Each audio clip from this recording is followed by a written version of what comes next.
saja, boleh saja kau cintai dunia. Tapi ingat, satu saat kau kan meninggalkannya.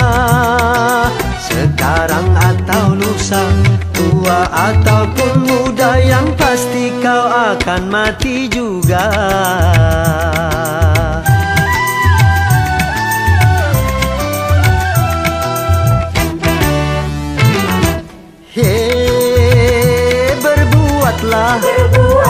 Berbuatlah apa yang engkau suka. Tapi ingat, semua itu kan ada balasannya.